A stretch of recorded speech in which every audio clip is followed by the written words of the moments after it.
I'm Johnny Lieberman, and you're watching LNP. What does LNP stand for? Late Night Play Oh, Set. yeah, that's right. I've been on there. Yeah, good show. You should like and subscribe. Like and subscribe. Did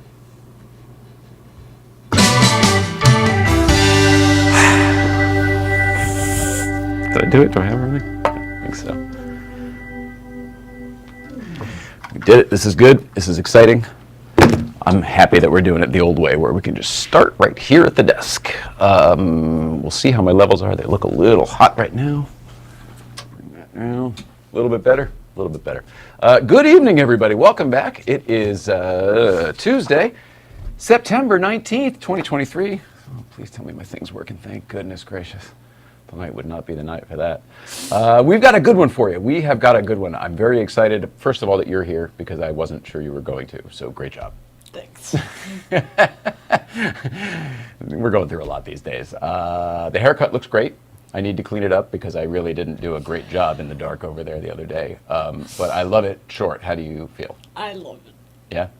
Yeah. Good. This evening, we are going to be talking about youth in Porsche. We already have our friend Joey sitting here with us. We're going to be talking to him in a second.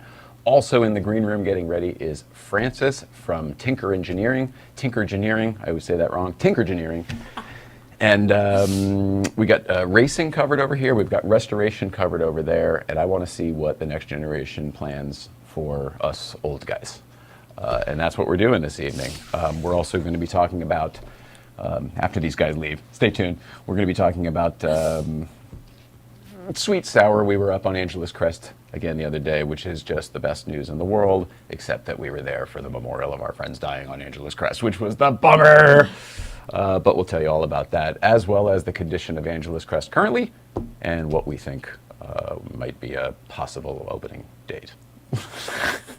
In fact, we should probably start taking bets. Put it in the comments. Put it in the comments. We'll see if there's coming through here. Otherwise, I'll check them on the thing. Also, this is exciting. Joey, I'll get to you in 1 second, buddy. This is the last thing I'm going to mention. We have an official viewer mailbox. That's right. Viewer mail, LNPviewermail@gmail.com. Please send questions, comments, complaints, whatever you've got. We would love to make this show better and more palatable for you at home. So if there's anything that we can do that you feel a simple message to us, we'd be able to pick up on and deliver a better product, we plan to. So that's what's going on, right? I think so. Good news! We're sitting here with my buddy Joey, who I haven't seen in a long, long time because you've been busy doing other stuff. I've been all over the place. Welcome back, pal. Oh, thank you for having me. Feels like a second home. I would love to tell people about that because I want to tell your story from the beginning, but I also want to establish that you have interned here on this very show. I have. A couple years ago? Is it 2 years ago? 2 years ago. You're like a full-blown man now. It doesn't even compute. He's taller now. I was seeing it in the minute he came in.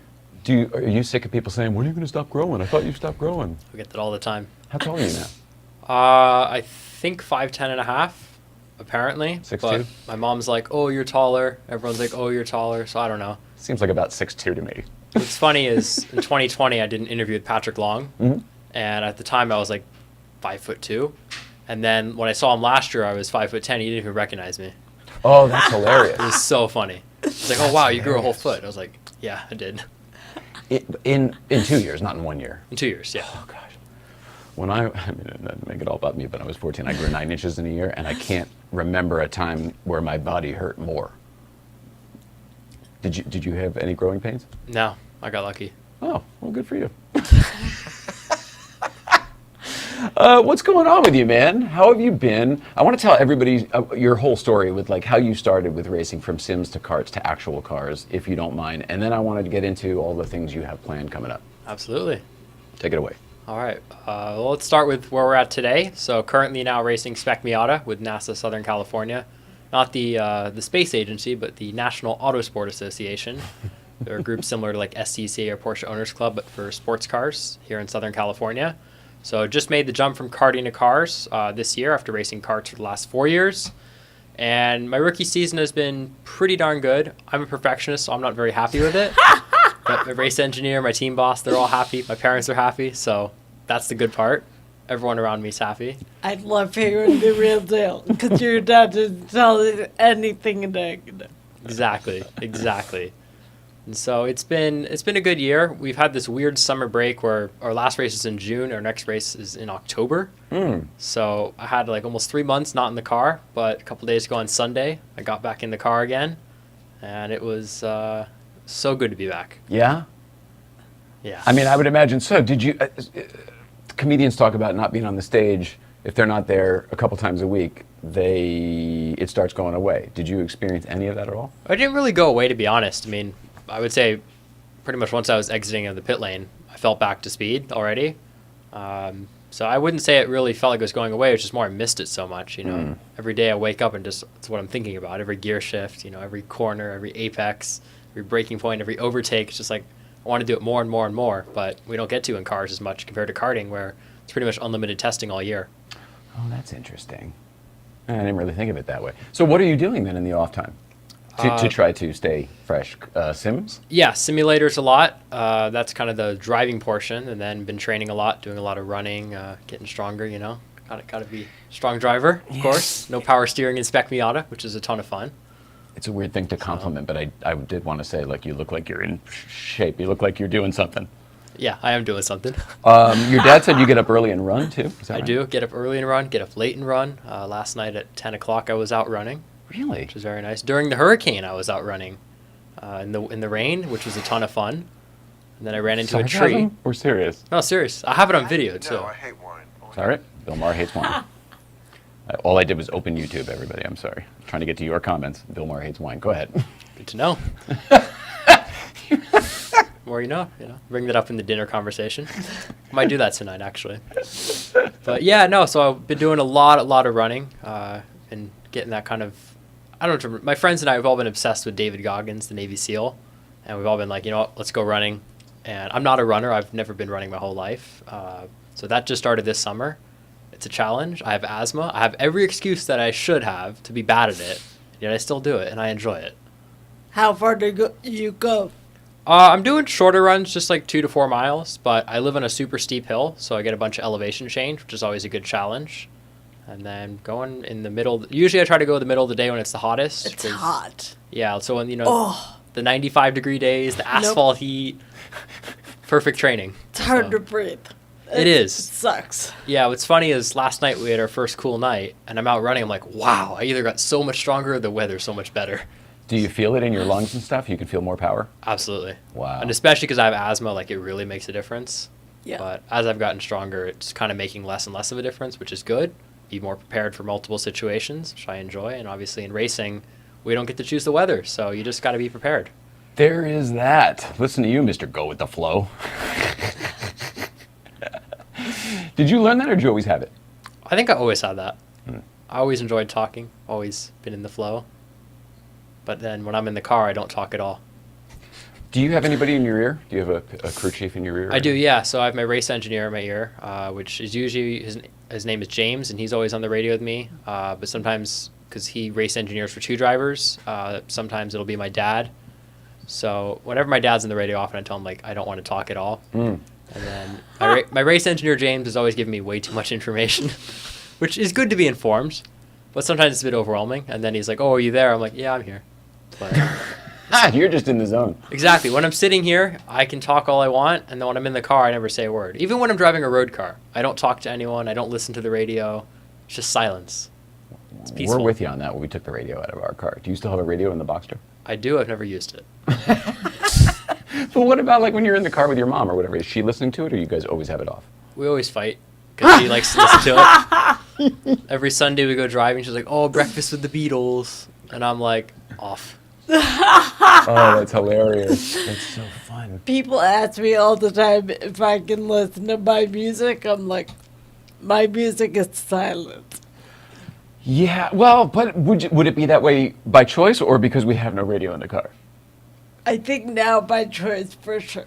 Yeah, too much stimulation.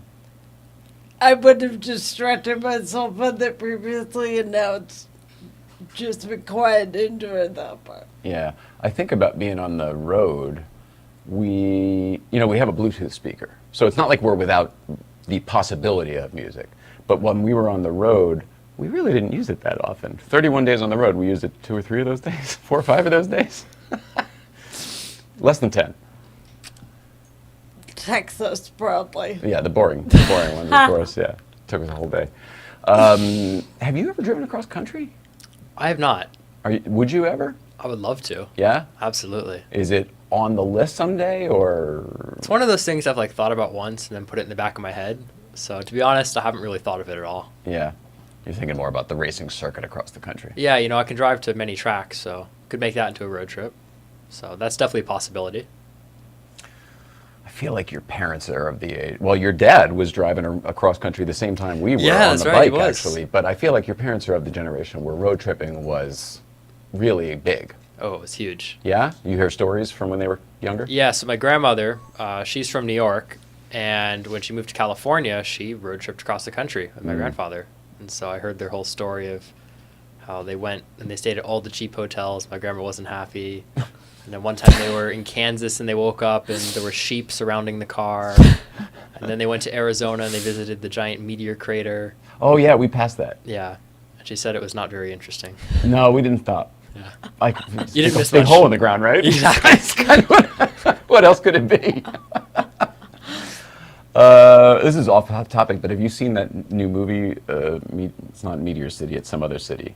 Shit, this doesn't help at all. It's the new, no, forget it, doesn't matter. I want to know if it's good or not. Do you have any idea what I'm talking about? Asteroid City? It's called Asteroid City. I've not seen it. You have any, you're not into TV and movies. You're thinking about racing all the time. I did go see a couple movies this summer, which was rare for me. Two movies into summer. That was a high score.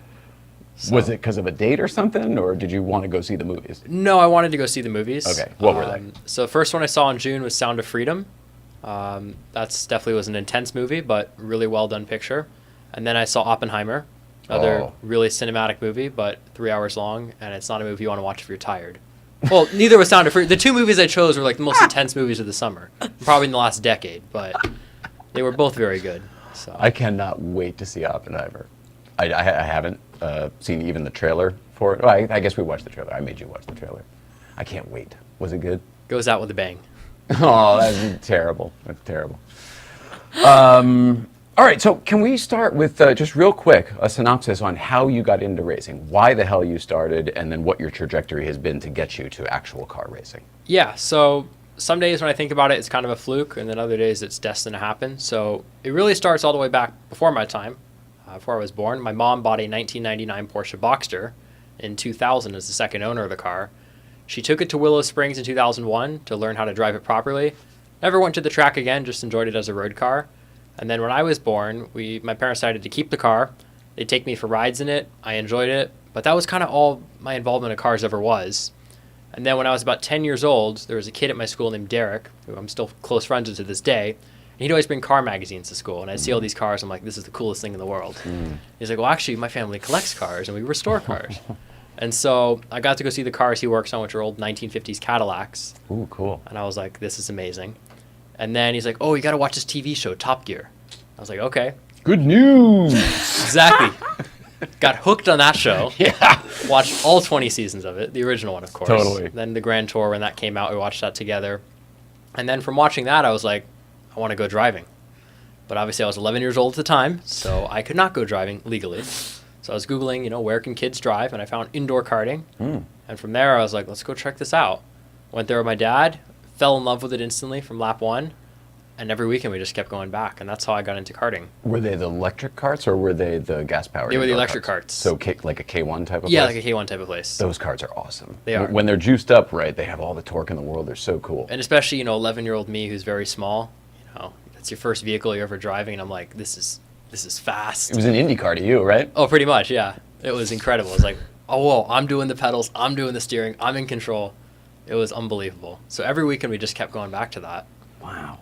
Do you miss that? Because, I've heard from Formula One drivers the closest thing to Formula One driving is karting. Yeah, I now that I'm in cars, I understand that perspective, and I do miss karting a bit, because the racing is just unbelievable. Right. When you can go 5 wide in the corners, When that's fun. When you can touch the guy you're passing. Yeah. You can reach out and grab him. Oh, pretty much. Yeah. You had a couple close calls, too, in karting, didn't you? Oh, quite a few. Quite a few. Some of those videos, I just remember, Joey's doing whatever he's doing, and then all of a sudden a cart will come flying over the top of him. Yeah, I had the cart go flying on top of me. Luckily, I didn't get hurt from that one. I didn't get hurt at all in karting. I was very lucky. I had a big crash during 2021 for qualifying for a 12-hour race. That one was embarrassing. What happened? I don't remember. So it was a cold track, and I was trying to find a bit more lap time. Wasn't very grippy, and I just understeered into a wall. Cart spins around. I got T-boned 3 times. Oh my God! Yeah. By 3 different people? 3 different people. Holy crap! Just Holy boom, crap! boom, boom. Wow. Yeah. Then I was back out on track 10 minutes later. I was just going to say, people don't understand this is all part of racing. Exactly. I mean, there are incidents. That's part of it. Yeah, and the thing is, you don't think about it. You know, when you're, I find like for me, when I live my life, I'm never in the moment. I'm never present. I'm always thinking about something else, something next. But when I'm racing, that's the one time I'm truly present. So I don't have those intrusive thoughts of, oh, what if I crash? Oh, what if this goes wrong? Because you're staying right here. Exactly. I'm just focusing on the drive ahead of me. So I actually relax during it. Is that a lesson for the rest of life? I mean, May- does that help you? Would that help you in other places, not just racing? Maybe. I haven't thought about it. Sometimes when I drive road cars, I can get present for a few moments. But to be honest, it's like there's no other feeling that really comes close to it. Yeah. Where it's 100% of your focus. Even if it's 99% of your focus is on this, it's like there's 1% somewhere else. Right. You're Yeah. truly meditating when you're in the car. Yeah.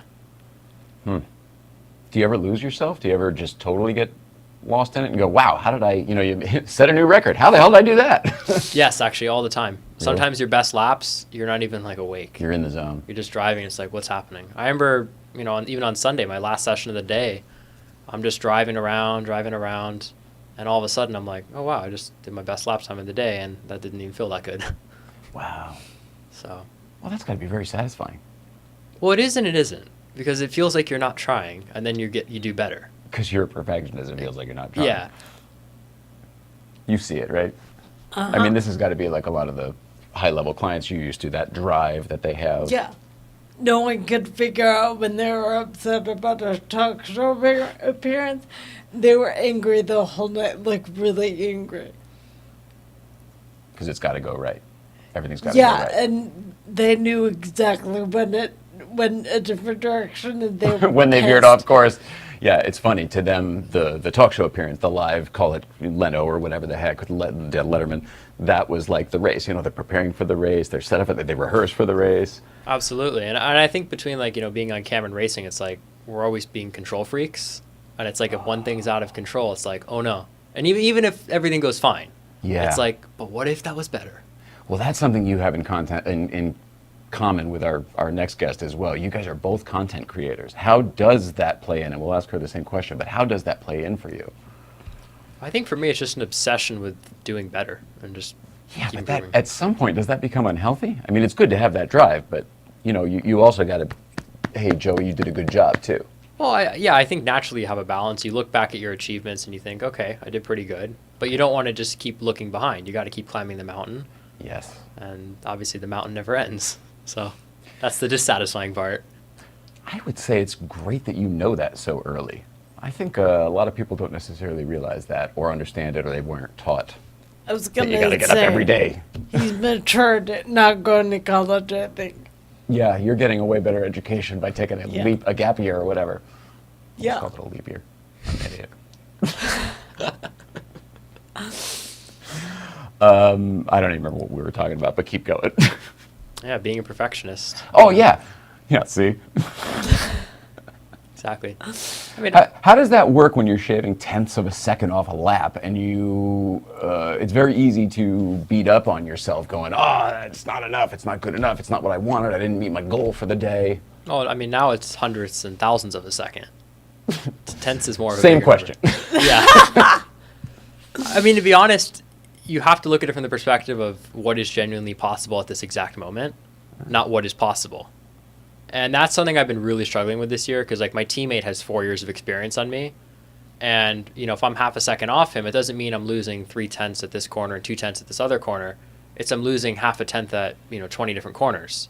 And that's really frustrating because you think, oh, maybe I can gain 3/10 in this corner, and then you lose 4/10. Right. And it's really, really frustrating when the gaps are so small and you're looking at the data and it's just those little tiny details. It's like, how in the world do you close that gap? Right, I'd And you have just to have to- shave everywhere all the time. Exactly, and you have to understand it just takes time. Maybe I'm losing let's say 300ths in a corner here, and then the next weekend I lose 200ths. I made an improvement, but in the overall picture, it doesn't seem like much. But that's where it is, right? Exactly. I remember when we had Sean Avery here, and he was talking about once you're an athlete at that level, like everybody can run the 6-minute mile or whatever the heck. Everybody can do however many push-ups, how many whatever. So to stand out when everybody is excellent is very, very difficult, and it's got to be the same thing for racing. Maybe more so even because there's so few people in each race. Right. If you're talking that short of time, like thousands of seconds, people stop playing before they're there. So you're already in a league group. That's awesome, but hard. Yeah, so few people make it to that point. Yeah, exactly. And the thing is, as you work your way up the ladder, the gap just gets smaller and smaller and smaller. It gets more frustrating. And the cars get faster and faster and faster. Exactly. Tracks get longer and longer. Tracks actually mostly stay the same. Really? Yeah. Where are you racing now? So Southern California, NASA, we race Willow Springs, Buttonwillow, Chuckwalla. We used to have Auto Club Speedway, but that closed. And then, yeah, those are our only circuits. Is it still there, or did they tear it down yet? Last I heard, they were going to tear part of it down or whatever, but I haven't seen that happen. No one really knows, to be honest. We went to the last NASCAR race there 3 years in a row. Yeah.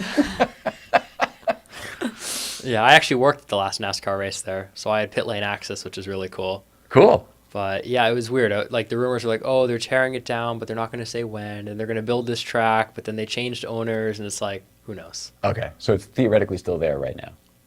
Maybe. I haven't driven by there. Hilarious. All right, well, we'll find out. I used to love that place. It was very cool to see an event there. It was so cool. And it's in Ford versus Ferrari, too, isn't it? Daytona for It is, Ferrari? yeah. That's where they filmed the Daytona scenes. Yeah. That was a... Did you like that movie? We probably talked about I love this that before. movie. Agree. That was a proper good movie. We just watched it again the other day for the 5th time or something like that. Fucking solid. Solid. Yeah. Still so good. What I always like about that movie as well is, like, even throughout the non-racing scenes, you just feel like you're in that old school racing paddock environment. Mm-hmm. Sometimes, like, on a race week, I'll just listen to the soundtrack of that movie to just get me in the zone. And it's like, here we go. About to have a good time. I love that. They changed Willow so little for it. I mean, it almost... Other than how they used Willow, they didn't change it physically very much. The track's pretty much the exact same. The only difference is the paddock got built up. The actual track itself is the exact same. Yeah. They kept using it the wrong way. Yeah. They kept both the pit lane and the racetrack, they were using it all over the place. It's hilarious. And then did you know that Pekla is also in it? It was the test track. I did not know that. When they are up in Michigan at the company test track, that's Pekla. Oh, really? I did not know that. I know. I found that out, too, from G.I. Jen. That's so interesting. And I think the LAX scenes, that looked like that was Ontario Airport. Oh, that makes sense. Because I saw the mountain in the background. I'm like, that's not LAX. No, but they had to do something because you could see the old the theme building, right? Right. And it's not covered by parking garages and terminals and all that other stuff. Exactly. Yeah. Man, I could go on and on. Don't get me started about movies, too. The same guy just did Indiana Jones, and we actually enjoyed that. I didn't think we were going to. The same guy did that? Yeah, the same director. Yeah, James Mangold. I have no idea. He's a pretty high-end guy. Yeah, did great work. I would love to bring Francis in so we could have both of you here for a little bit. Is that cool with you? Let's do it. Francis, you want to come on in? Sure. I know, there's no pomp and circumstance to it. Let's do that. Make sure you've got this mic over here. We can hear you. You can put that wherever you're comfortable. And actually, we'll even get you a drink stand for your water. Make sure you're nice and set up here. There you go. I brought you guys this hat, and it has stickers in it too. Thanks. Stuff here. Thanks. All right, so it's Francis Pearl Farnham, not Farman, like I've been saying previously until today. Farnham. That's okay. It's been pronounced a lot, but it's Farnham, yeah. All right. Welcome. We've been trying to put this together for like a couple years. I know. You've been so busy. Yeah. Thanks for making It's the been time. crazy, especially still being in school. Did you guys know each other previous to today? No. No. All right. So you race cars, but she literally restores cars. She's restoring a 914 right now. Oh, wow. That's your car? Is that your Yes, car? I bought it with grapefruit money, so. Grapefruit money? Yeah, so I have a grapefruit tree at my house, and we're like we have this garden in this co-op that we sold the grapefruit through. long story short, I was able to buy the 914 through that. So I was Wow. able to get the. Yeah. All right, so give us the rundown. What color is it? What year is it? What are you doing to Okay, it? so it's a Porsche 914, 1976. It's scarlet red, or at least that's the original color, and I'm going to paint it that color again in order to restore it, which is the step I'm on. But and then I'm restoring it to electric, and I'm converting it at the same time. Kind of converting it. The previous owners had already kind of converted it, but it was like really old technology, and they had like the lead acid battery. It was basically a souped up golf cart. And so we took all those out and resold them, and now I'm putting in hopefully a Hyper 9 system that has like 175 volts, and like with the range depends, but it'll. Wow. Yeah. So this thing's going to be quick too, then, with an electric Yeah. motor, because it's going to weigh nothing, I bet. Or my hopefully goodness. that's the idea, because it's a really small car too. So. Wow. Holy crap. So you guys really have it all covered. How old are you? I just turned 15 2 days ago. Oh my gosh. Are you driving yet at 15? No. Permit? No. So well, I don't know what it is in California. Do you get your permit at 16? 15 and a half, I Yeah, think. and then you can Okay. get your license at 16. You're 17 now? 18. You are 18, okay. But you started driving before you were... Well, not on the road. Okay. I started in karts when I was younger. Okay. And then I guess I can say it now. I did one time take my mom's Porsche on a turnout at Angeles Crest Highway and drive it in a circle, which she didn't like, but she was impressed I didn't stall. So that's my only pre-driver's license experience. Oh, darn it. Yeah, exactly. Well, because it's manual, so you didn't install it. That's great. Yeah. No, it was a fun time. Where do you guys see... You're both into Porsche. I mean, are you both... I don't want to say mainly into Porsche because you race Miata, but you own a Porsche. That's your first car. Where do you see things going in the future of... We'll just keep it to Porsche instead of all automobiles. You go first. All right. And I'm asking this from a youth perspective because I have my own opinions about it, but I'm curious what... Is it more like where we see the brand going or where we're going with the brand? Sure, even technology, whatever, however you want. I mean, the Porsche brand is always interesting because they're the last company that's kind of keeping innovation alive. You know, I look at all the other cars on the road and they're all the same. Cough, cough, Mercedes. Which is a shame because I love Mercedes-Benz, but I think with Porsche... What is it specifically you're talking about? Well, they have cars with manual transmissions.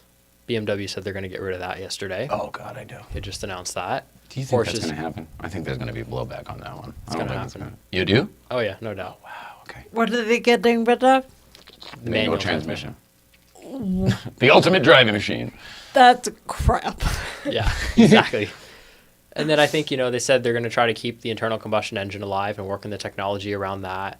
I look at the suspension on the cars. I mean, all the electronic technology. I mean, the whole cars are computers, basically, which a lot of the drivers don't realize. They think, oh, I'm a great driver. And it's like, no, that car has a very impressive technology behind it. Awesome nannies. Exactly. Which, again, I think is cool because all the other companies, they're not doing that. So I think in the future for Porsche, they're the one brand I feel like I don't feel bad about their future. I think people... And even I look in the younger generation, people now like Porsches. 5 years ago, everyone was into Ferrari and Lamborghinis. Oh, interesting. And now that's changing. Is that because Porsche is getting more exotic, faster, more flashy? You know, I mean, you look at the GT3 RS now, it is... I mean, it used to just kind of look like another 911. Now it's a race car. It's a straight-up race car But sitting it's right not there. as loud as it used to be. So that's from a flashiness point of view. I mean, I think the thing with the cars is that there's so many on the road now that people actually know what they are.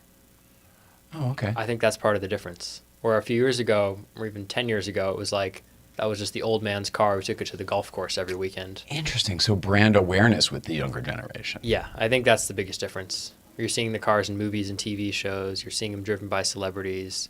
You're seeing them around town, and people say, oh, wow, I never saw that car before. And they can see themselves driving it, and people are now obsessed with the cars. And now having friends from school who were never into cars before, and now they're just sending me, you know, videos, oh, look at this Porsche, look at this Porsche. Where Wow. before, it's like, I could never imagine that. That's so wild to me.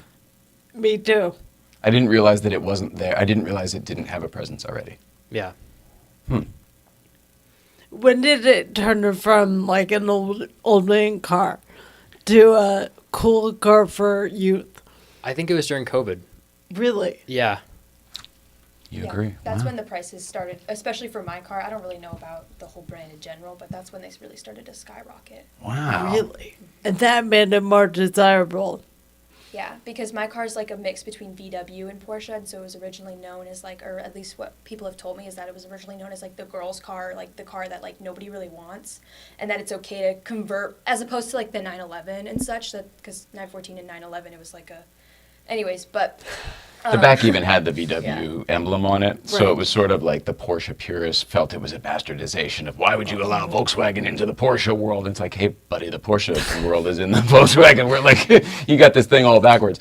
But I would say not necessarily a girl's car from my thinking as an adult, but it was like you had to be a purist guy who really knew that the 914 could do a lot on the track. Most people made them race cars. They either got crashed or made race cars. That's how I feel when I see minivans driving on the freeway. The women picked up, clearly. What was the backstory on your car that you got? Was it raced or was it beat up, crashed? It was kept in an airplane hangar for like 10 years. I don't think anyone did anything with it. I'm not gonna lie. Like it had the, like we had the like manual that had like the oil changes on it. I think it had maybe had 2. So I think it was like a daily driver for a little bit, and then they tried to convert it or something. And then just sat. And then it just sat. Yeah. Oh, wow, okay. So you got one of the ones that wasn't either one of those things. Yeah. Either thrashed or raised. Have you ever driven a 914? I've not. I just drove air-cooled 911 for the first time. I've driven the Boxster, which is kind of the successor to the 914. Hang on, you didn't just drive an air-cooled 911. You drove Michael Dolphin's race car, which I've driven up on the Crest, and that is it's one of my favorite, I said this to you that day, and I think you thought I was being facetious. It's one of my favorite Porsches I've ever driven in my life. Yeah. It is set up so stinking well. It's just, you know, a yellow car, like, oh, it just fine-tuned it for 7 years. He did the same thing with that thing, and it's just perfect. He's that guy. That's awesome. Yeah. How was that experience? It was so fun. And what I loved about that car was like it was a total throwback in time. It didn't feel like what I associate a Porsche with previously. That car didn't feel like. I thought Porsches were fast, they were comfortable, and they were these cars that you could go drive long distance and take on any road. I drove that car, I was like, this is totally different. The car is very simple, it's not super comfortable, and you just get to drive it, just you and the road. Mm-hmm. And it was kind of what people talk about with the Ferrari F40. And Yep. I was so impressed. I was like, wow, this does exist. So you take everything else out, and then you're left with just the driving experience. Yeah, And the only feature that car had was power brakes. Yeah. I loved it. I'm so happy to hear you say that. It's not for everybody. You have to want that go-kart type drive. But you, as a race car driver, I would imagine you got to drive yellow car now. Yeah. TLG did such a great job on yellow car. You have to check it out. It's Yeah. really, really quite impressive. Next Friday, you're up on the mountain. We'll go out together. Let's do it. See if you can drive in a circle without stalling. Keep it up. What do you think as far as the future of Porsche? Do you think they're what do you think? Where do you think they're going? Well, okay, I'm not really like a super, like I'm not like into cars all that much. Like That's this okay. has been my first kind of introduction to it. But like I've been to the let me hold on. Okay, I've been to the one in Vegas. They're like dealership there, and they have like the part there. I think they're the one of the last dealerships left that still service vintage Porsches. They have they're a classic restoration specialist. It's Gowden, right? Gowden Yeah. in Las Vegas. Yeah. And it was really cool, and I got to see it. That place was awesome. They had like a restaurant in there. It was really cool. For very food oriented me, but I thought it was really cool, and I feel like it kind of reflects how like cool the brand is. I don't really have any other words to describe it. It's perfect. But like based on what You're I doing can a great see, job, just it so looks you know. like it's doing good.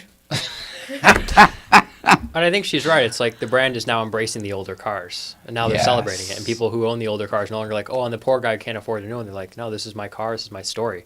I totally agree with you there. It was about 10 years or so ago where somebody asked somebody high up at Porsche, I can't remember, it was either Preminger or somebody high up at Porsche, and they go, well, what's the entry-level Porsche now that almost every car is $100,000? And he goes, well, we at Porsche consider the used car market to be the entry level into our brand. And I was like, what an asshole. I didn't care for that answer at all. But then seeing how it's all worked out and laid out, I mean, obviously he was 100% right. The used Porsche market is massive, and there's no reason to do something else if that's filling the gap. Yeah, and for the company. I was at a Haggerty event a month ago, and they said the most popular car in the used car market for Porsches is the 944. Right now. Yeah, right now. Auto Kennel said the same thing today. He's like, the best bang for the buck and the most punch, 944 Turbo. Yeah, so the older cars are, being loved by everyone now, which I think is cool. Yeah. Yeah, I think that's across all marks. I don't think that's just Porsche specific. I think people are appreciating, maybe it's the next generation getting into them, maybe. Could be. I feel like BMW is on the rise. Old Audis are on the rise. We just see what comes up to Breakfast Club. Mini Cooper. The Mini Coopers came back after only being like 20 years old. Well, and I also wonder if part of it is because people genuinely don't like the new cars.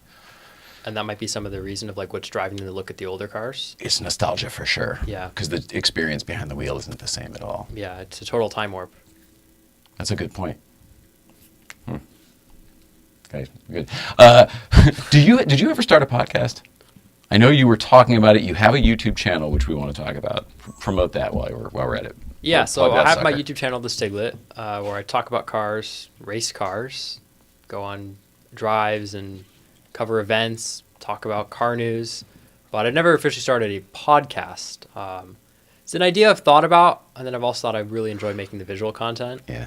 So it's an idea maybe for the future. You're so knowledgeable and so well spoken, and your thoughts are all thought out. Your points are all thought out. I feel like you'd be good. Not that you need to add something else to your plate. Are you going to keep the Stiglette, even though you're a full-blown man now? Is probably taller than the real Stig. I mean, until BBC sues me, why not? No reason not to. You're not small anymore, so I'm just asking. I mean, I'm still young. Yeah. Well, you know what I'll say, right? I'll always be younger than Ben Collins. Oh, I see. All right. There's a lot of people rumored to be the Stig, right? Because they changed him a few times. Yeah, so the first Stig, I don't even remember his name. Right. Ben Collins was, I think, the second Second Stig. one, yeah. And then Michael supposedly was Schumacher. for the one episode because they would only let Schumacher drive the Ferrari FXX. Is that why that was? Because Yeah. he was the only one approved to drive it through the factory? He was the only one approved, so they made him the Stig for that episode. And then they did the whole helmet reveal. Yeah. Which confused everyone because people, when they watched the show Top Gear, they genuinely didn't know. I don't think Ben Collins was actually in the credits. And they thought that Schumacher was it the whole time. Yeah, that was kind of the idea. And then later, once, I think it was like towards 2014, people started to realize, once Ben Collins wrote his book, that, okay, actually, he's the Stig. Wow. That's so crazy. I love that you follow it all. Also, I love that you love Top Gear. Top Gear changed, I think, the world when it comes to automobiles. Without a doubt. It all of a sudden, it was cool. It made them cool again. Made it accessible to people that don't know everything about a car. Because it wasn't just stats. Yes. And what was It was- cool was like they didn't just drive the most expensive cars. They were like, oh, here's a review on this crappy Citroen. And everyone's like, oh wow, that's a car I can actually buy. That's Yeah, you're interesting. right. They're fun and relatable, so you can enjoy going on the ride with them. The personalities. Yeah, Yeah, I agree. but you can't know what to do with the car shows. Do you watch car shows at all, Francis? Not really. I don't know. I feel like I never have time to watch anything or even do homework. So I'm like, oh. That was him when he was in school. How did you get into cars? I think. Well, so my dad or my mom. He likes to say my mom. It's actually him. They have a Mustang that. Oh, I'm trying to remember. It's like a '65 Mustang. And Classic Mustang. He's constantly working on it. And, Tinkering. I see. And so he was like, oh, we should do, because I had the channel Tinkergineering already, and it was like a craft channel.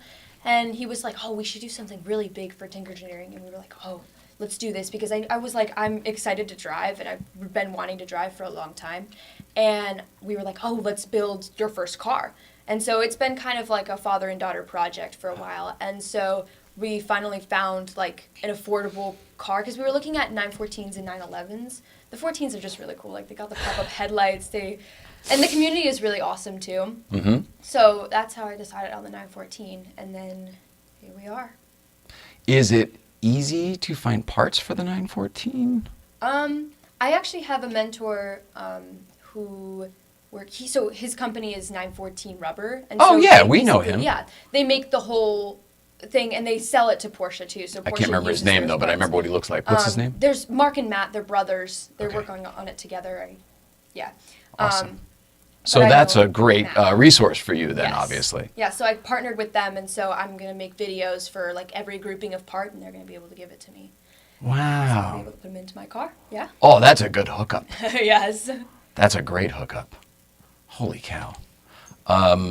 There's no pomp and circumstance to any of this, so everything's totally out of order. But we have a sort like a pseudo gift for you, Okay. Stiglette. It's a car-related gift, and it's something that we were going to give away on the big wheel, except that it's so specific because it goes for a Boxster. It goes on a Boxster. This is a Boxster accessory. Oh no. Yeah, that's right. No, it's not. That's right. We got you eyelashes for the headlights. They're just like this. But I talked to your dad about it the other day. The backstory on this is it's a car part. And this car part was given to us with the hopes that it would work for yellow car. It was given to us from a Boxster owner, though.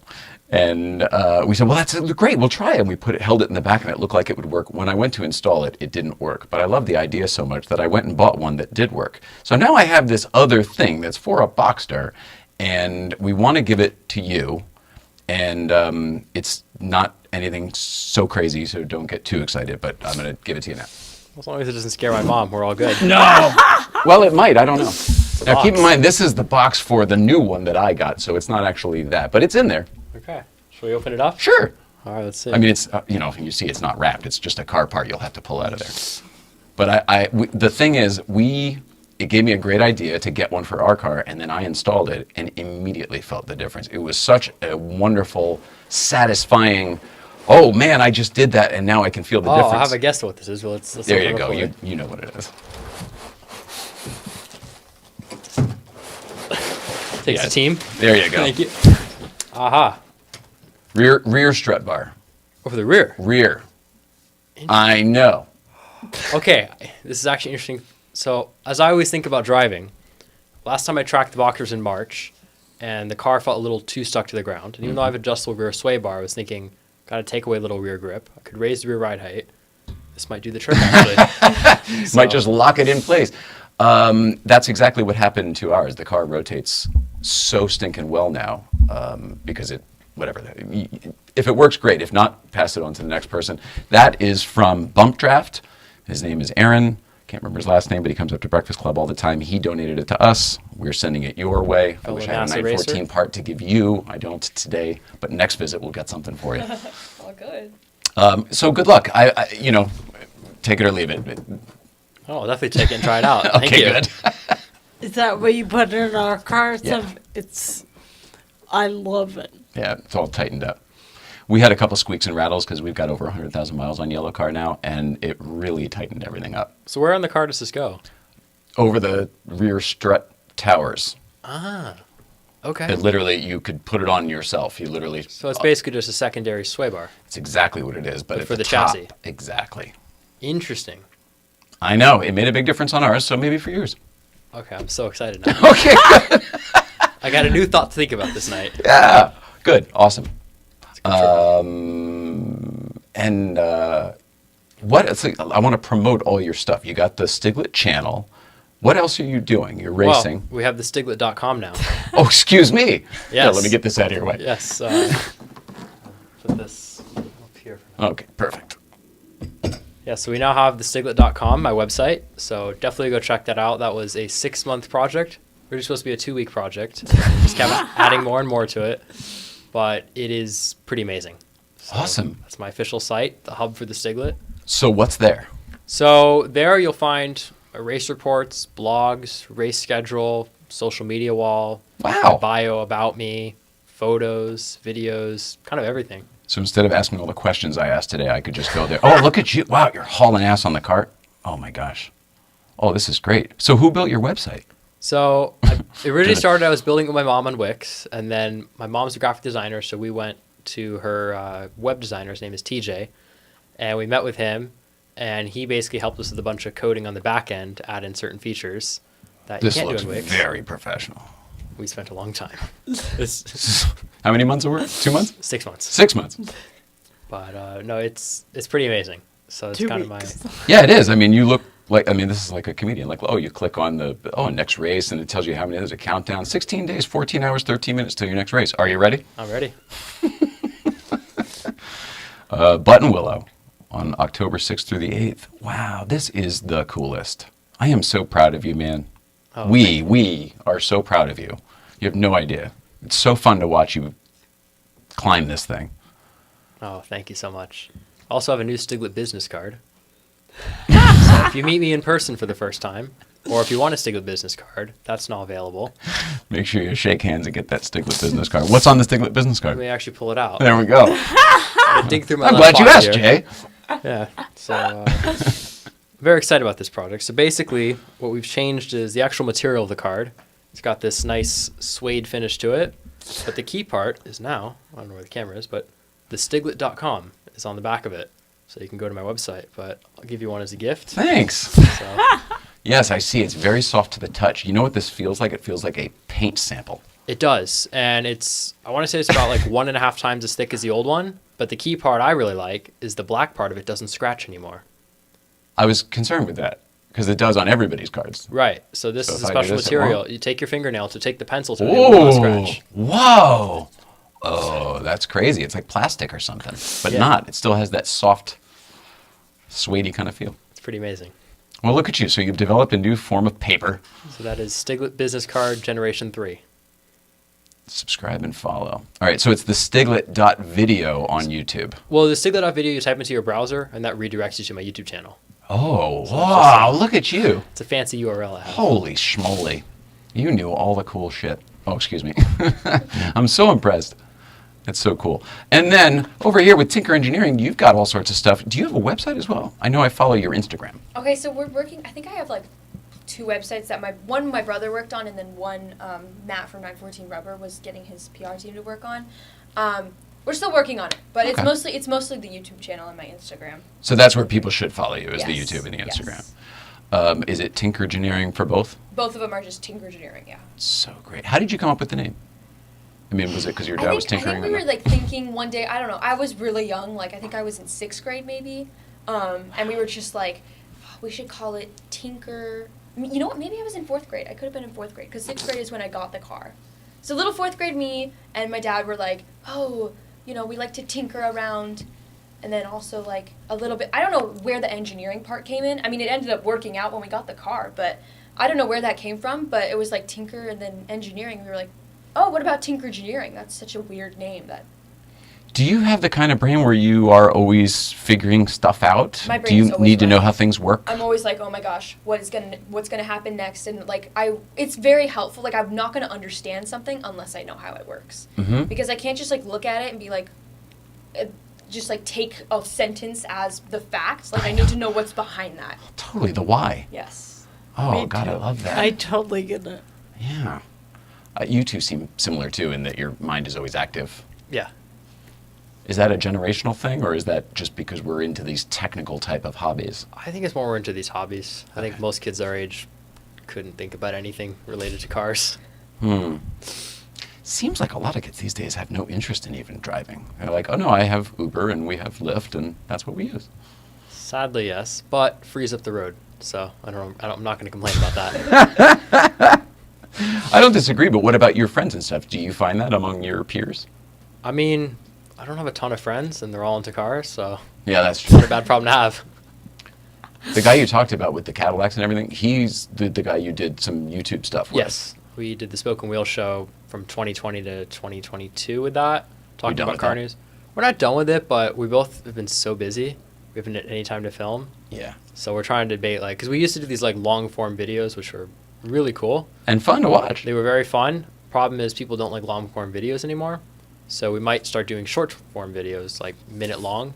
Interesting. But our idea was, like, the Top Gear news segment, which made it to the Grand Tour. Then they scrapped it. We're like, we got to bring that back. Good news. Exactly. What was it? Is it a stroll down Conversation Street? Yes. Let's have a cup of chat on Conversation Street. What did you think of the Grand? Did you watch? You don't watch any of these things. That's all right. But I'm interested in them now. No, that's okay. What did you think of the Grand Tour when the Top Gear guys switched over to Amazon? I actually liked it more. Whoa. Yeah. Okay, tell me why. Well, the real reason was they had no restrictions. Yeah. Previously with the BBC, they were like, we want the show to be this very specific way, and you can kind of tell every season it was not the same product, but like there was a very specific format. Format for sure. Where the Grand Tour, Amazon just like, do what you want. Mm-hmm. And I thought it was really interesting to see them totally unhinged. Yeah, and they threw the format away after 4 seasons. They were like, we're just doing Grand Tours. We're not even going to do the tent. No more studio stuff. Which that part I miss, but... I do too, but that's where all the work is. There's so much logistical expense in having a studio. Right. It's so crazy. Not everybody can just do it in their dining room. It's expanded to the kitchen now. Yeah, it really has. Where do you do your videos? When you do your stuff, are you in the garage, on the track? You're kind of everywhere, aren't you? My YouTube channel, I'm everywhere. So, like, I'll do the voiceovers from my bedroom. It's acoustically very good, or our guest bedroom, but it's really everywhere. Do you use a microphone, or you just do right into the computer?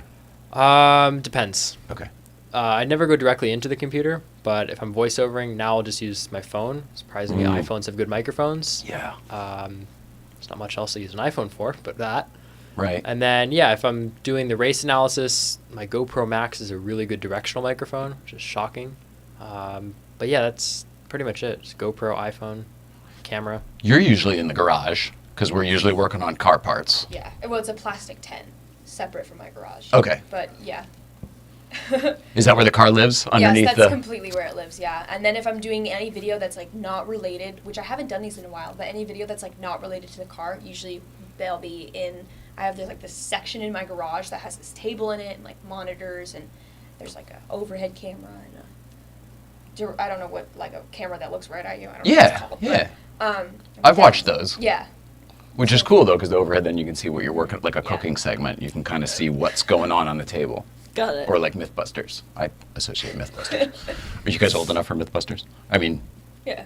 I don't know when that went off the air, but I it think in seems... first grade I watched one episode. Okay. That's all I remember.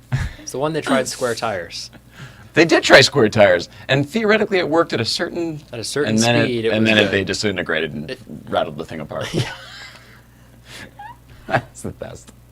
We used to know those guys, and we would, anytime we went up to San Francisco, we'd hang out with them, and it was always funny, because there was always a story. Always a close call, or at the cannonball, or whatever. Always. Tori's telling the cannonball story. I was like, but we were at brunch that day. I go, but you weren't there. He goes, I lit the fuse. And I was like, oh my God. I thought it was the other guys. You should check out Mythbusters. It's a great show for our generation. I feel like that should come back, because it's the stuff that they would be doing. We just need young kids to be the Mythbusters now. Agreed. I feel like There's a lot of stuff to look into. I feel like the future of everything is in the kids. And I know that's a stupid thing to say as an old man. I just feel like our generation got things as far as they're going to get it. And then now it's up to you guys. That's how I feel. Good luck. What did you want to talk about today? I just wanted to be here with you guys, but I also wanted to be able to like share my story and, you know, how I got my car, and that I want to be able to inspire other kids my age, because I know I'm pretty much the only one in my grade that ever wants to leave school. Like, their life is at school, and I also go to an art school, so we're there from 8:30 to 5 p.m. at night. Tell me about that. When you said we're usually done at 5, I'll leave early to come do the show, I thought to myself, what the heck is she talking That's about? a long time. It is, and that's what I was thinking too, and I was like, oh, should I apply to this school? Because it's conservatory, so for, we're required to be there the whole day. So you have to get like a slip or a doctor's note or whatever to leave even after 3. Wow. But so from 8:30 to 3-ish, we're doing normal classes, and then from 3 to 5 we have conservatory classes. So there's like dance conservatories, there's like theater, musical theater, acting, visual arts. I want to go. Production and school. design, which is really cool. And there's like creative writing too, but I'm in one that's integrated arts, so it's like all of them put together. Wow. So yeah. This sounds like an incredible opportunity to It's be really exposed cool. to this type of thing. Yeah. I went to a liberal arts high school, and it was like a small version of what you're talking about. To actually be immersed in all of that stuff would have been my dream at your Yeah. age. To be around other creative people who want to be there too. Yes. It's like everybody's a theater geek. No offense. I'm one, so look around. Yeah. How did you decide to go that route, or was it your parents? Well, okay, I really liked the conservatory classes, and I really liked everything there. I was like, oh, because if I was going to a normal high school, I would already be there till that point in tech rehearsals, because I like to do theater and that kind of stuff, and so I would already be there till that point, and I was there until 5, almost once or twice a week anyway, so I was like, you know what, might as well. Like, the time thing wasn't a big deal for me. The extra 3 hours you would do with extracurricular anyway. Exactly. Okay. So, just that also, so that takes away, like, the time, and then I would also, like, the classes there are significantly easier, and they don't have homework because of that reason. It's a commuter school, so we all take the metro there. Oh, wow. So we take the train to and from, because it's only like a 7-minute walk from the school to get to the station. And so it's actually really close, and so a lot of us take the train, and some of us, like, I have a friend who lives in Highland Park in Long Beach, and it takes them an hour or two to get home. Wow. Adam Sandler's kids go there currently. No kidding. Yeah. They're just a movie. Didn't a movie just come out with his kids? I think they just came out of a movie. Yeah. The girls are pretty. Yeah. They're in all his movies. That's so funny. I just can't imagine what you're going to do when you get out of there. Do you have any even plans, or are you just taking it all in right now? I have no idea. I think I definitely wanted to go into some type of science-y field. Like STEM? Yeah, well, maybe more like, yeah, exactly. Like STEM, or like environmental, or just being able to be out somewhere studying something. I don't know. I just don't want to be like in one place. Yeah. But other than that, I'm not You really want to be in the sure. field. Yeah. Francis wants to be in the field. I'm not really sure what I want to do, though, but I'm only a sophomore. Plenty so. of time. Plenty of time. That wasn't a you should have an answer. That was a if you have one, I'm curious. I just think it's so interesting that I don't know many young people who are into cars at all, let alone to the extent that you both are. I'm so grateful to know both of you, because I have a feeling I'm going to see tomorrow through your eyes instead of my own at this point, and I'm kind of excited about that. Yeah, it's going to be cool. Where do you see yourself? Where are you going to be in 5 years? I mean, hopefully racing for a manufacturer. That's my dream, be a paid driver to race professionally for a manufacturer around the world. And That's the goal. That's the total goal. So let's put it out there. It's out there. Done. I don't think it'll take 5 years. I hope so. I really don't. What about the Porsche Youth and Racing program that they just started? Is that anything you might be interested in? Yeah, so the way driver manufacturer programs work is essentially, depending on what series you race in, there's scouts from manufacturers there watching. So it's about being noticed at the right time.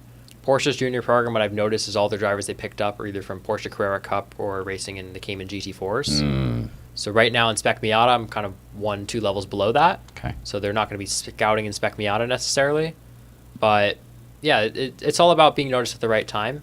And so I know right now, like, I'm on the right trajectory. If I keep putting in the work, we'll get there. Yeah. Oh, I love it. Consistency, man. You've always been good about consistency. And there's so much to that.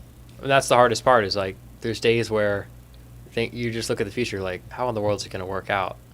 But for me, I look at the past and I'm like, that'll be fine. Yeah, I think it's your perfectionism that might get in the way of the vision sometime. Absolutely. Right? I think that's normal. Yeah. I'm not worried about I think either of you I think at every all. ambitious person's that way, to be honest. Ambitious person? Yeah. We're all like, we're never satisfied, but then we look at the big picture, it's like, we've done a really good job. As long as you're able to do that, you deserve that part. I know your That's parents do it all the time. The part but that people don't always get to. And that's so important.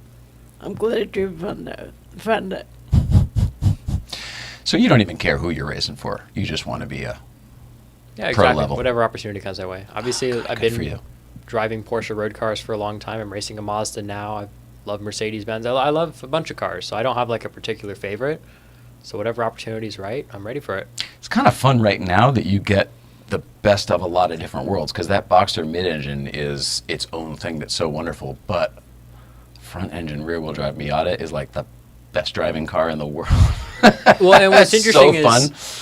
Everyone always says Porsches and Miatas are similar, and they drive completely differently. Couldn't be more different. Yeah, and there's a certain art to getting to know both cars. And what was cool was I had a weekend in March where I got to drive both cars on track back-to-back days, and it was like, wow, these are different. Did you do 911 in Miata by any chance? No, I Because did that's what Boxster they Miata. often compare the two. It's the rawness, I think, is the only thing they could possibly be talking about, and the lack of other stuff. Otherwise, there's nothing. I think same. also it's the balance of the car. The Miata is a very front-biased car. You have the engine at the front, you have transmission at the front. It's 74% brake bias in the front. So that means when you press the brake pedal, 74% of that force is going to the front brakes. So the front end of that car is the really, really, I wouldn't say it's the strong part because they have a natural understeer tendency, but it's kind of the most important part of that car to get right. Yeah. Where with Porsches, it's the rear of the car. The brake bias is more towards 60% to the front, where most road cars are in the 70s. And then, obviously, Because of all the weight in the back. engine in the back, transmission in the back. So it's a totally different experience. Was the classic 911, Michael Dolphin's 911, was that the first 911 you've driven? No. No. Okay. I've driven the newer ones. I've driven 992. Excuse me. Have I driven a 991? Actually, I don't think I have. But still, Yeah. you've had plenty of 911 experience, just not the old classic. Not a ton, but Okay. I've driven a few. So Michael Dolphin's is set up so well that the ass really won't pass the front. But some of them that aren't spec for racing and stuff, I mean, those old F bodies, you can get squirrely real quick. And I think that's kind of the cool part of it. Is like those cars where like they're not designed to be race cars, and everyone's like, "Oh, it's a race car for the road." I think that's the worst saying in the world. It's a surfboard for the road. Exactly. And I think there's something cool to that though. The car's a lot of body roll. You know, those old transmissions, you've got to rev match every gear perfectly, or just Double clutch if you can. yeah, or it just won't shift. You know, the way the steering is, the way the brakes are. There's a certain dance to those cars that's kind of magical, and that's why I love watching vintage racing. You know, you look at Goodwood Revival, which was last weekend. You look at, you know, the Monterey Historics, and it's like there's a total art form to that. It's not lost today. It's just very different today. Yeah. So Good grief. How do you feel? I'm up. I know, I'm so I know. sorry. You're doing a great job. We're almost done. I don't know what else we need to talk about. I feel like we've done the things we have to, but I'm not in a rush to say goodbye to either one of you. So if there's anything else you guys want to bring up, let's do it. Do you have anything else? I mean, fine with anything. You know, we're here to talk. What about you? This is just something I've like kind of, when you guys were talking about like the generation driving, I'm the generation that's driving, or just the people that are coming in. I've been like talking to my friends. I think it's just, and I've also talked to people out of state, and it's so much easier for them to get their licenses Really? than the people here. Oh, interesting. Where? I was talking to people from like the Midwest, and obviously because there's like not, you know, the 210 there's not all these freeways and all these people in this big city, but they still have cities. Anyways, okay, but there's like, it's, I don't know, they can get their licenses at like 15 and a half, like their actual whatever you need to drive legally, but and like here we have to have like the 30-hour course, and then you have to take the like multiple tests. It's and a little more lax there. Well, yeah, Yeah. because the kids are driving tractors at like I was 13. going to say they have Exactly. farms instead of they have to work at. It's an interesting thing, right? Because you're working at an early age on the farm, driving machinery, often manual transmission. Yeah, it's so different to here. Where else are you talking about? Where are they? What other states? I don't know. That was just something that I had observed. And I think also, like, the people that I know, the people that go to my school, we also have, like, very, very, like, different from, like, the people, because this is just from my perspective, we have very different, like, workloads, too. And, like, a lot of them, sometimes they'll be in tech until 10 at night. And so trying to complete a 30-hour course Yeah. is, like, oh. Right, that's why there's no homework. You don't Yeah, have time for exactly. it. Yeah, between Yeah. the commute and everything. You're not driving yet, but what is it that you, like, I can't think of many people who buy a classic car for their first car and then I'm going to restore it and make a whole YouTube. Like, this is so much work just to get a first car out of. So I guess what I want to know is, what made you choose to jump into this? It can't just be that you were looking for some way to create content. Well, I've always wanted to, I wanted to know how cars worked. So that's also something. I wanted to be able to have a first car and have an awesome first car at that.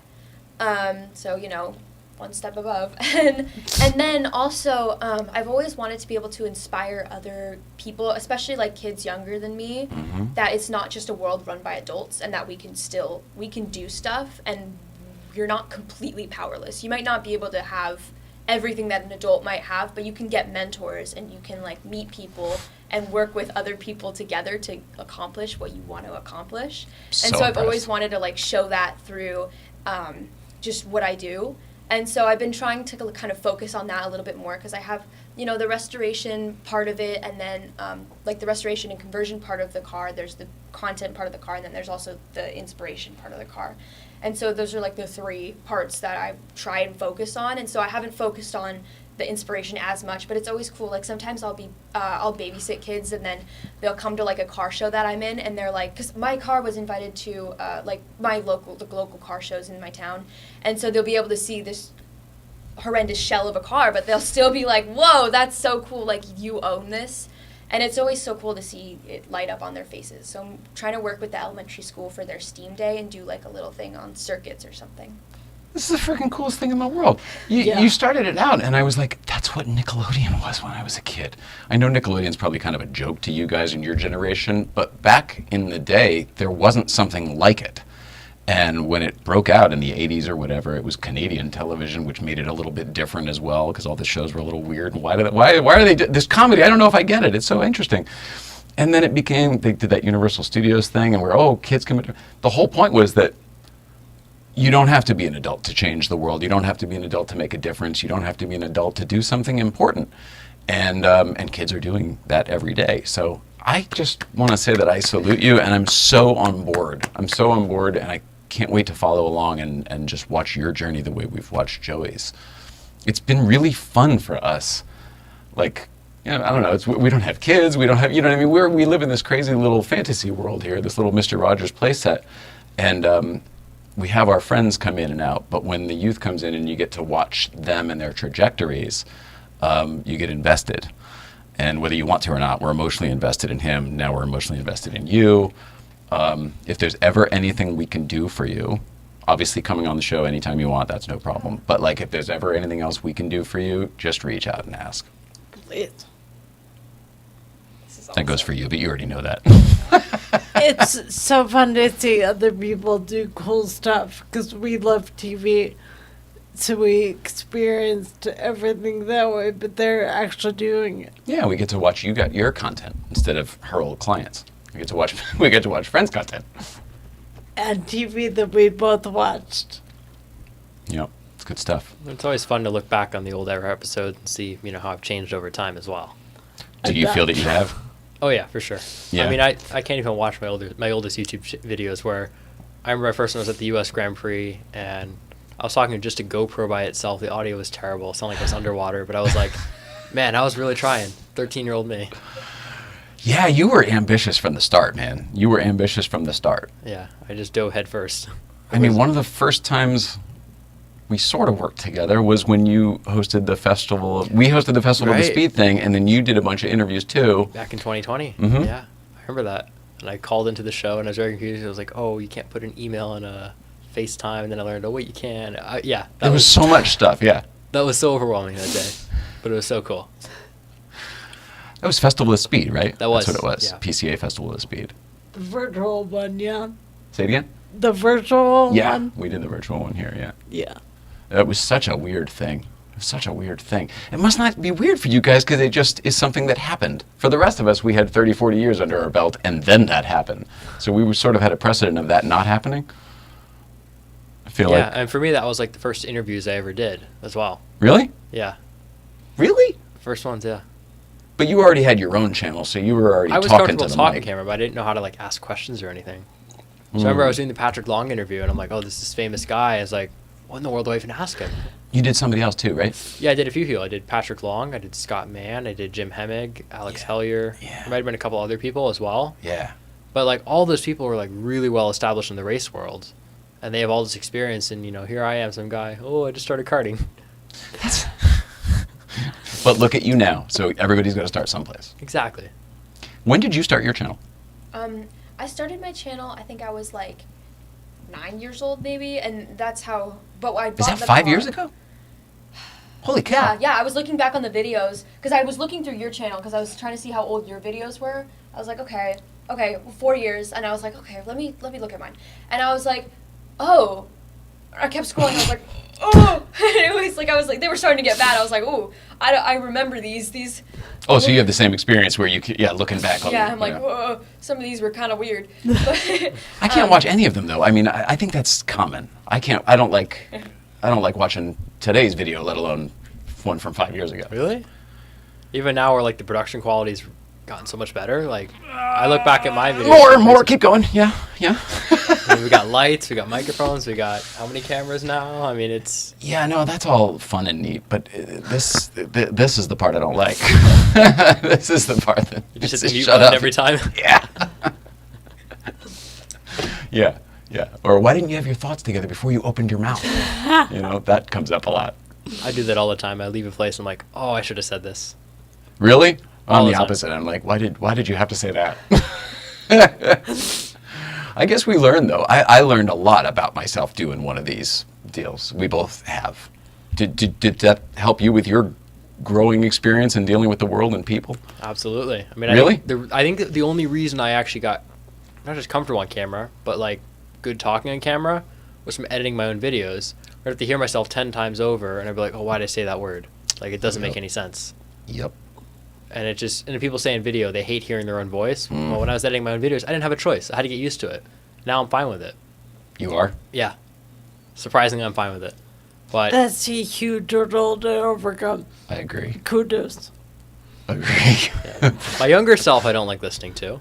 I don't like the way my younger self said certain words and presented himself. But today, I'm like, yeah. So I was going to ask you, what is it? What is it that you did or didn't like? Is it just certain words or is it behavior? Because for me, it's like everything. I think I was always well behaved, but I think it was like the way I held my posture. If I was stuttering or putting in random words that didn't make sense, or going on tangents that made no sense, or forgetting to answer questions because I was like 2 questions ago. Oh, I got this cool thought that came up. Yep. So being in a show, I guess you do have to be present, otherwise the show doesn't go very well. Oh no. I mean, it's really more of an opinion type thing, I think.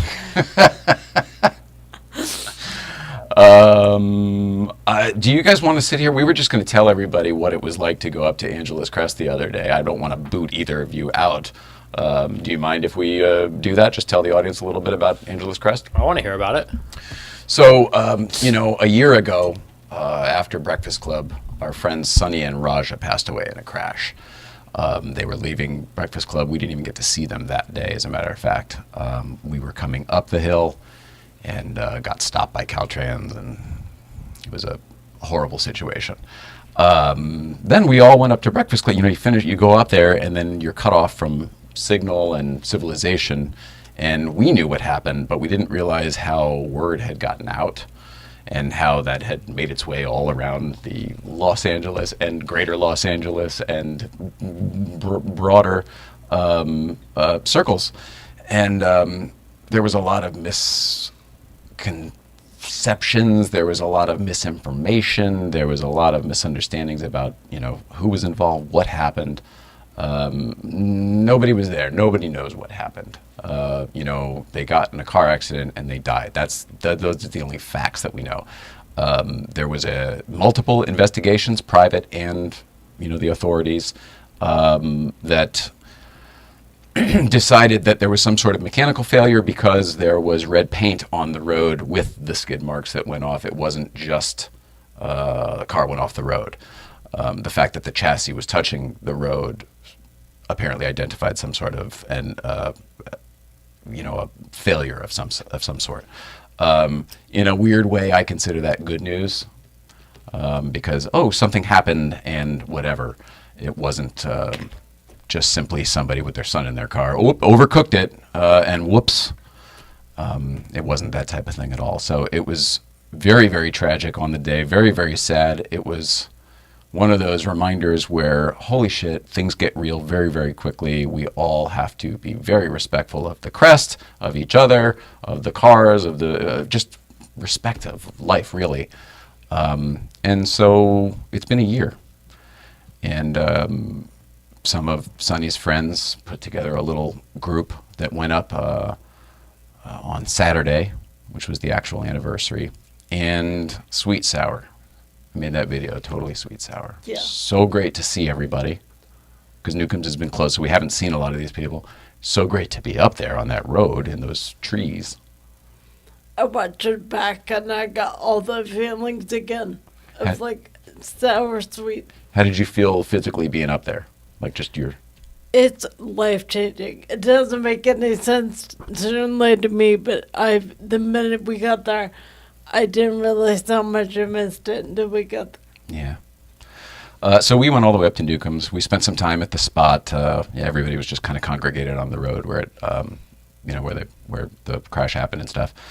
And the road's closed, so we were all literally just hanging out on the road. It was kind of neat, and it really showed the Angeles Crest community and the mountain family of it all. We all sort of needed each other. It was great. But then we took a spin up to Newcomb's to check in on the property there, check in on HQ.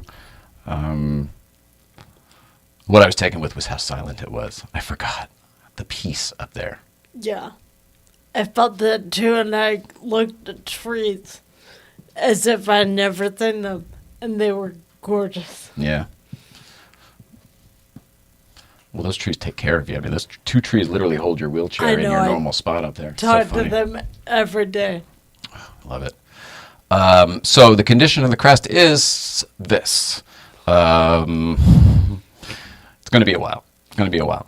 They're doing great work on the washout area, the one that's further up.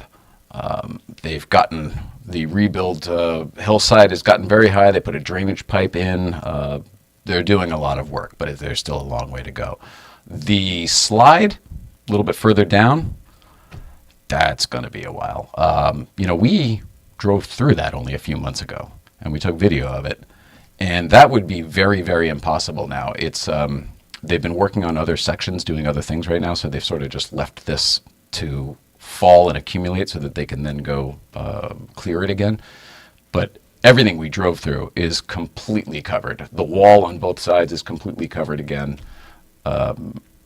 It's as though there hasn't been any clearing. To the point where I was not sure where to go. So dark there. Yeah. So that's what's going on. It's going to be a while. It's definitely going to be a while, which is a bummer. But they're working on it. Shout out to Caltrans District 7. Love those guys. I miss it.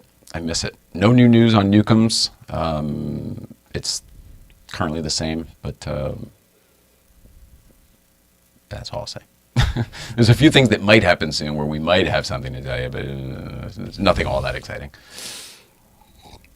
I'm trying to think if there's anything else. Sonny and Radja Memorial, Angeles Crest Highway, current. Oh yeah, viewer mail. We now have a viewer mailbox, LNPviewermail@gmail.com.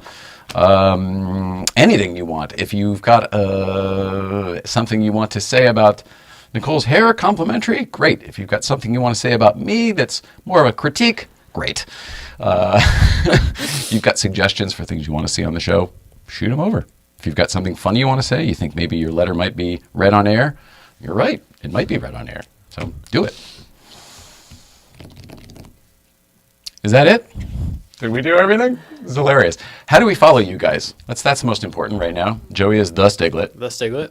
And Instagram, Facebook, YouTube, whatever. Everything is and Tinkergineering. Tinkergineering everywhere. You guys are so smart. Well, on Facebook I'm this, and on Twitter I'm this, and then on Instagram I'm this. Everything's the same. All right, so Stiglette, the Stiglette, and Tinkergineering, Tinkergineering. Did you look up the Vision streetwear logo after I told you about that? Remember I remember mentioning it to you at the Sierra Madre thing. And I just want to show you what the hell I'm talking about so you don't think I'm nuts. When I was a kid, when we were kids, there was a shoe company. They kind of look like Converse or probably more like Vans today. Here we go. All right, well, this is not the exact same logo, but you'll get the idea. Oh. Do you see look it? Similar, yeah. It's not it by any means, but I was like, oh, there's enough there. And there was other variations that were closer to yours. That is similar, huh? Vision streetwear. I'm dating myself. This is like, what, 1990? Probably like 1990 using streetwear.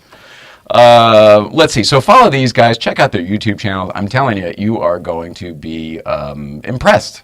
They were kids when they started these. They're young adults now, and they're killing it. You're going to enjoy it. We are back on Thursday with Dan Levy, comedian Dan Levy. Also, I think he's a showrunner, too. I know he's a show producer and writer. Yes, now? That's awesome. I know he's a writer and producer. Anyway, Dan Levy's going to be here. He's a Porsche guy, too. Has a 992.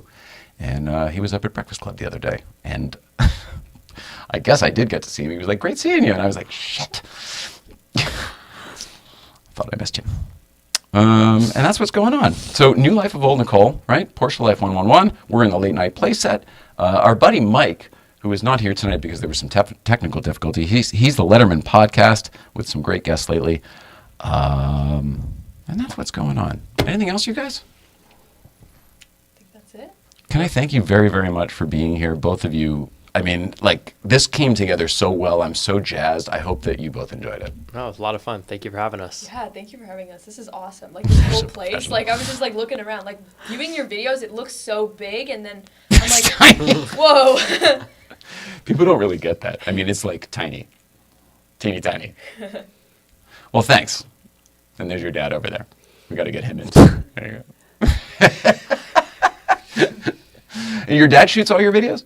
He does. He's a cinematographer. I don't know if I pronounced that right, but... Cinematographer? Yeah. Really? That's the word. Like a 600 cinematographer? Oh, no shit.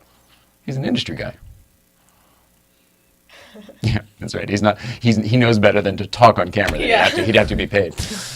It's an under 5. Anyway, thanks everybody for hanging out with us. We appreciate it. I think I told you, right? Thursday's Dan Levy.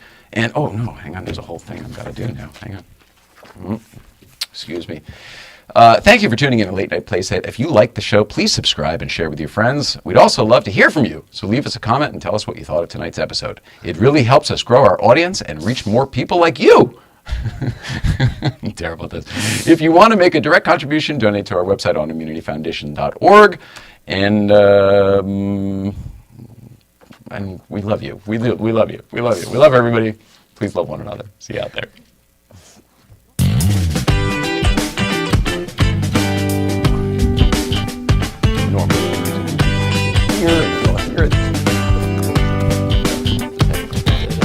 It's happening. There he is.